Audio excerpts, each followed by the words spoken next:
Support WrestleTalk! It has been 44 days since Brawl Out and CM Punk's other greatest but also terrible pipe bomb, and AEW have said precisely nothing about it publicly, which is starting to get to some people. In fact, it's gotten to the person we would have least expected it to, because he has broken, just like his own star rating system. Dave Meltzer has issued a seething, Luke. It came out of nowhere as well. Promo on yesterday's Wrestling Observer Radio just about AEW's lack of transparency and how they've handled this injury. Well, I forgot about that. There's an injury situation in there too. Suspension, legal situation, stripping people of titles scenario.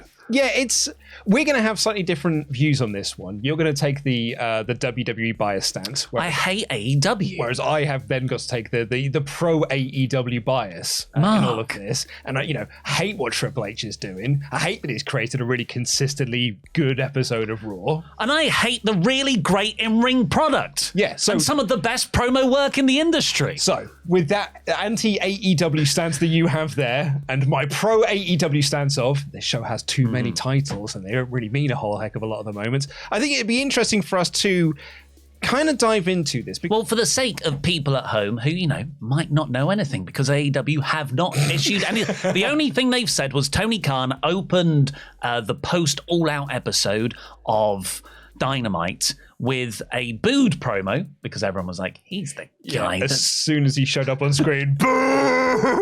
It's your fault, Punk cut that pipe bomb.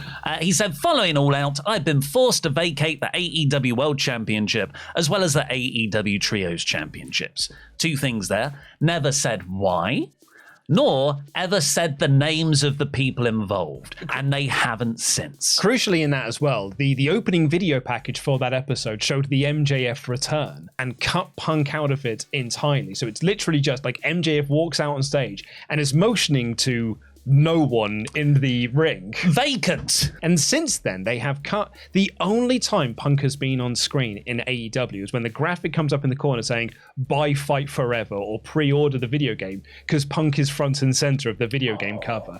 That is the only time Punk has been shown on screen on Dynamite, which you could argue is every single week. So he's been on every episode of Dynamite, Dave. What are you having about? What are you wanging on about? Wanging? Yeah. What are you wanging on about?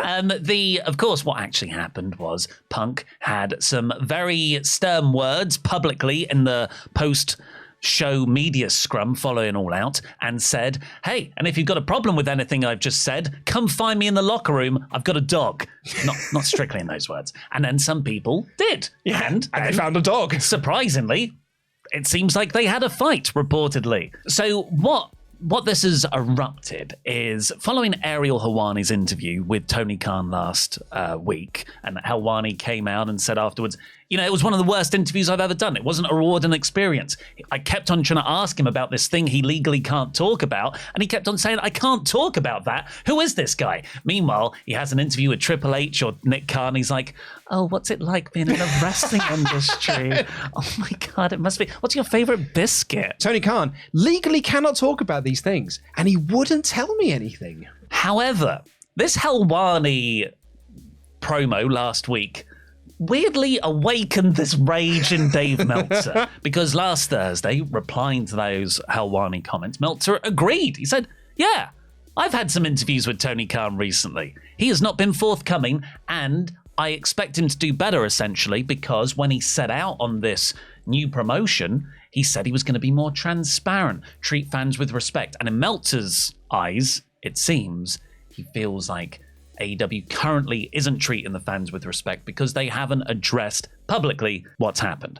Here's the quote. Well, it's a much longer shoot promo, but we just edited out the choice cuts. I cannot think of any other form of entertainment or sport or pro wrestling company other than the sleaziest companies there are that wouldn't say something. I'm not calling AEW a sleazy company. which was annoying because I wanted that to be the thumbnail. But what I am saying is that in the past, you'd have sleazy companies run away from stories. If this was any independent promotion where top stars were going to be missing time, they would tell you. If this was WWE, probably they would. If it was New Japan Pro Wrestling, Jesus Christ! If somebody has a cold, they tell you, and they tell you what the new lineup is that very day. Someone's got hand, foot, and mouth disease, and they tell you he's got hand, foot, and mouth disease. It's not like they just disappear and you don't hear anything. I think if you are Tony Khan and you are facing potential legal issues with CM Punk of all people, probably the best course of action is to just not say anything.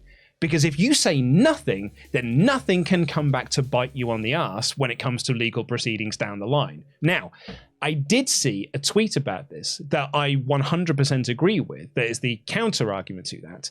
And that argument was, if you're worried about saying something on TV that legally could bite you on the behind down the line, have your lawyer write up a statement. If your lawyer writes up a statement, you just read out that statement, then in theory, you are legally sound should it come to a court case later on. Well, Meltzer essentially said that's the bare minimum he would expect from AEW, but AEW have not done that. So Meltzer continues.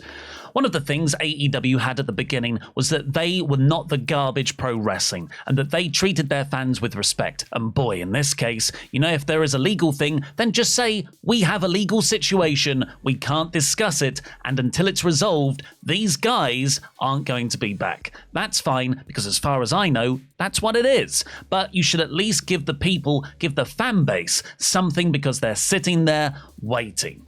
Now, where this sort of has unintended consequences and where I think the actual bad side of this is happening, I'm not saying this is intentional on AEW's part, but we've seen it over the last 6 weeks, 44 days. People start to fantasy book speculate, the show's in Toronto. The first AEW show in Canada. Kenny Omega's going to come back. They're just waiting for Kenny Omega to make his return then. AEW never teased that or anything, but that's the sort of fan base we are. We get excited. They have tickets currently available up until January 4th on their website. And people might have already bought tickets to those shows before All Out. People might be buying tickets right now, hoping this situation will be resolved because they want to see Punk, Omega, and the Bucks. But is that then you get into that murky card subject to change, or we never said they're going to be there? They're not on any of the posters. Like the advertising for those shows do not feature. Like the advertising for Full Gear was changed the second that Brawl Out happened. They changed all the advertising for Full Gear, removed Punk, removed Omega, removed the Bucks from the poster. So they are not selling tickets on, you will see Punk, the Bucks, and Omega if you buy tickets to Full Gear. If you buy tickets and hope that you might see them, then that's more on you than it is on AEW because they're not making any promises that they're going to be there. Same reason, like, if people might have bought tickets to the Raws leading up to WrestleMania because they might have seen Cody Rhodes, because there was all that speculation that Cody's going to be on a Raw before Mania. And instead, he debuted at WrestleMania or returned at WrestleMania.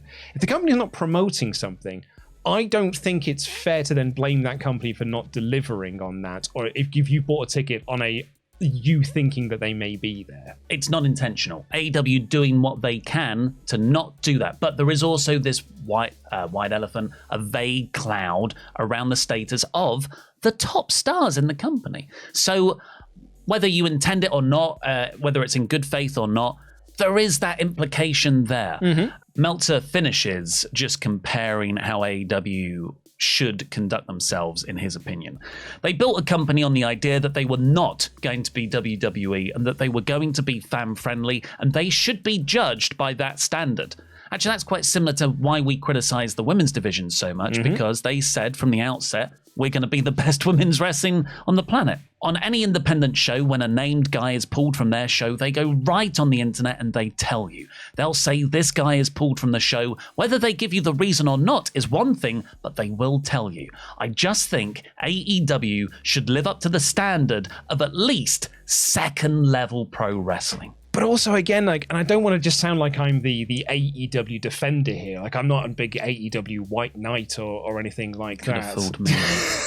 I think there's a lot here that they have done wrong here, like massively so. A guy being pulled from an independent show is slightly different to you have had to suspend some of your top stars because they've had a backstage fight and there's legal ramifications around that.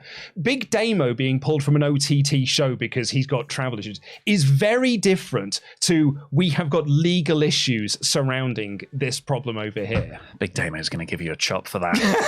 And rightfully so. This is AEW's strategy from the outset. They have always been very protective over people's injuries. They don't say, oh, Malachi Black has back issues, that's why he's not been on TV. Because they are trying to protect the private information and health statuses of their performers. The pinnacle of this would have been the Brody Lee situation. So Brody Lee was in very, very poor health. And ultimately passed away from said poor health.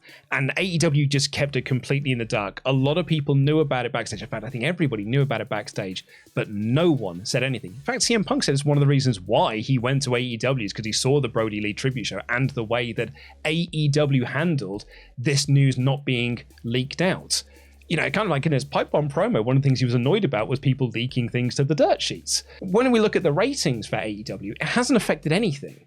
It's the same pattern of audience. I've actually got the numbers here. If you'd like me to take you through the numbers. Not every single one. Not every single one. But like since All Out, it has been, where are we? Since the 7th, 1.03. Week after that, 1.1. Week after that, 1.03. Week after that, 990,000. Week after that, 1.03. Week after that, 983,000. Like that is broadly the same viewing audience every single week. That they were doing before All Out. Yes, and I would argue that the AEW audience, 99% of the people who are buying tickets, who are watching this show, know what's going on. We disagree on this all the time. I think you massively underestimate the casual viewership that shows on TV get. I think it's more likely 50% of the audience do not follow backstage wrestling news. I think in WWE, absolutely. I think AEW is a way higher number than that. But you can't deny that the ratings have not been affected.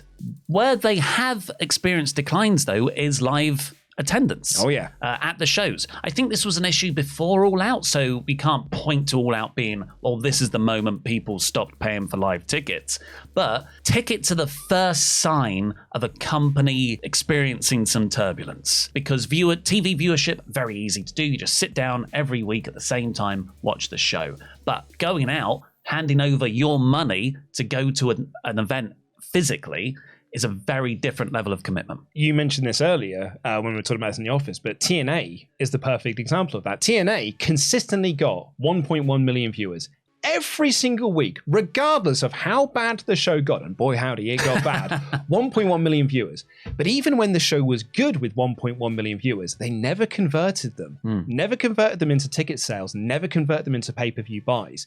AEW have been actually much better at converting. Been outstanding at converting their audience into buying their products, buying their merchandise, buying the pay-per-views, going out and buying tickets. If we are seeing a case of now ticket sales are declining, I don't know if you can point to this as being that moment, like you said, but I mean, I think this last 8 months have actually been pretty bad for AEW in terms of it's not been the best TV show.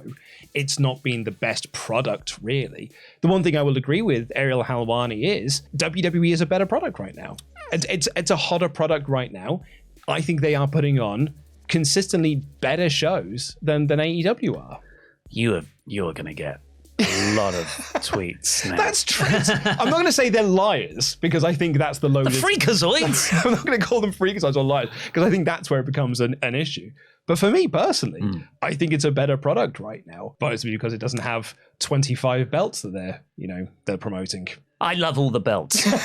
What do you think? Let us know your thoughts. Do you think AEW should be more transparent in how they're handling the suspension situation? Just to at least say this is a legal situation. These people are suspended, and that's it. Would you prefer more? Do you think they're doing the right thing right now? Let us know in the comments down below. And also press the subscribe button. Leave notifications to always on so you get all our videos recommended to you. And go and watch Luke's Raw review that had gone up earlier, along with some exciting top WWE star return soon imminent news. But for now, I've been Ollie Davis. This has been Luke Owen, DAD. Jam that jam.